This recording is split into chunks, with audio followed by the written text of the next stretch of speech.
Well, December is about almost over, so I'm going to tell you some of my top five favorite games of 2023. Here we go. Now, this is the list of the games that I played in 2023. So this is not like the best games of 2023 that came out this year.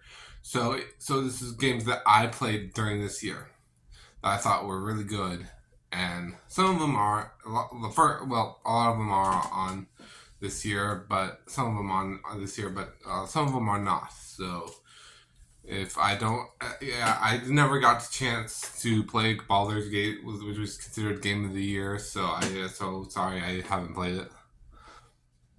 So let's get into it. So number one would be actually no, let's do number 10. Wait, so number 10. Number 10 is God of War, the 2018 not a remake, but a sequel, I guess. Anyway, I really like this game because, uh, basically, I really like the combat and I like the story. The story is probably the best part about it. You traveling with your son, you're a god, and he doesn't know that yet, and eventually, he. I won't spoil anything, so um, it's just a nice adventure, and I really enjoyed it. The combat was pretty good, although I think it could have been improved on a little bit. Number 9 is Persona 4 Golden. Persona 4 is probably Persona games are probably my favorite JRPG games.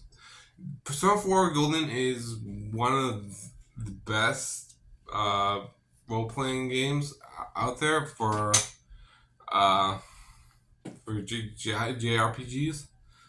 So, but it's not as good as Persona 5. So it's not as stylish. I mean, it is stylish, but it's not as good in my opinion as Persona 5.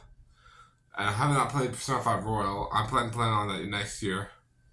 So yeah, so that goes on number 9. It's very stylish. It has a good story.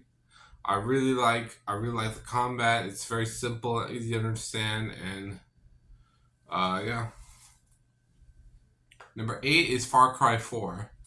Now I really like this game because I just like although it was really hard. It's really hard. I have to say it's really hard if you do not get the right upgrades right away. If you don't like search around your map and get the right upgrades like I did. I kind of went in just with a basic assault rifle. So yeah. So yeah, what you do in this game is you basically it's a first person shooter. You go around and capture bases, operation, trying to put stop the evil government and stuff like that. Evil government in Asia, somewhere in Central Asia or somewhere I don't know, near Nepal I think, but I'm not sure. Anyway, number 7, Doom 2016. This game is bomb. This game is just so good. It's so good. I played it like last year on my Nintendo Switch. I played it again this year, and it is amazing. Especially on the higher difficulty, it'll kick your ass, but it's just so much fun. You should really check out Doom 2016. I haven't played. I haven't read. Now the reason why I'm saying Doom 2016 and not Doom Eternal is because I only played Doom 2016 this year. I haven't played Doom Eternal, and I don't really plan to play that one in a while. I have some issues with it, but it's a fine game. Both are fine games, but I like 2016 the best. Next is Master Blaster Zero.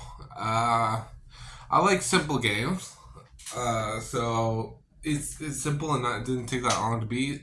It only cost me $5, so yeah. So after I bought after I played, be it like, this is kind of like a Metroidvania, which is with my favorite. One of my favorite genres is Metroidvania. So it's like it's very inspired from Metroid and Symphony of the Night. So games like that. So if you want to look at something very cheap, that it goes on sale like a lot of times for $5. Is I got a Nintendo Switch, but you can probably find it on PlayStation and Xbox for the same price. Next is Animal Crossing. I play a lot. This is the most game I played this year. This is the most game I played, over 50 hours in it, and it is a lot of fun. Even though it's very simple. It's very simple game. I enjoyed it a lot. It's very relaxing, especially especially during this year. This year was kind of rough for me, so it was nice to have a little game to have that, calms you down. Now, next game is Horizon Forbidden West. It's kind of okay. This one, this is one of my I think second PlayStation 5 games, and I have such a big backlog now, so I couldn't get around to it when I first got my PlayStation 5, but when I finally did get to it, and oh boy, I thought the story was fantastic. I didn't care too. I actually kind of like the tribal aspect of it, but it's kind of hit and miss here and there. But the combat is where it shines. It's just high adrenaline, fast pace, and yeah, I really enjoyed it. You fight dinosaur robots in that game, so it's how you can go how you can go wrong with that. Next is Tony Hawk's Pro Skater 1 and 2 for the PlayStation 5. I actually own this game. I actually own this game on the Switch as well. I recently just traded it in for another game, but the the PlayStation 5 version, not the Switch. Switch was digital, and yeah. So I really enjoyed this game because of my poster is off. Donkey Kong poster. Ew, Donkey Kong. Donkey Kong December. Yeah, so I really liked this game. I really like Tony Hawk because it was so simple, easy to grasp, but difficult to master. You just you yeah, it was pretty fun. Just like see what kind of moves you can do. You like do the 900, the Pizza Man or whatever, whatever it's called. It's just it's a skating game. It's an arcade skating game. It's pretty simple and easy to understand. It's only you can probably find it for $30. Yeah, it's pretty good. Now number two. Here's a good one. Here's probably some of the best ones. I say number one and two are tied for the most part. For number two is Metroid Prime Remastered. Yeah, this is one of my favorite games of all time, and I'm so glad that they made a Switch version of it, so I could play it like with HD graphics, and basically made the game from the bottom up. Although although it didn't really show it that much because it looks more like a remaster than even though a remake, even though technically it is a remake. That's it. They did it from the ground up, but they kept everything basically the same, but with better textures and stuff like that. I really enjoyed it. If you haven't played Metroid Prime, it's only $40 right now. You can probably find it cheaper somewhere else, but uh, uh,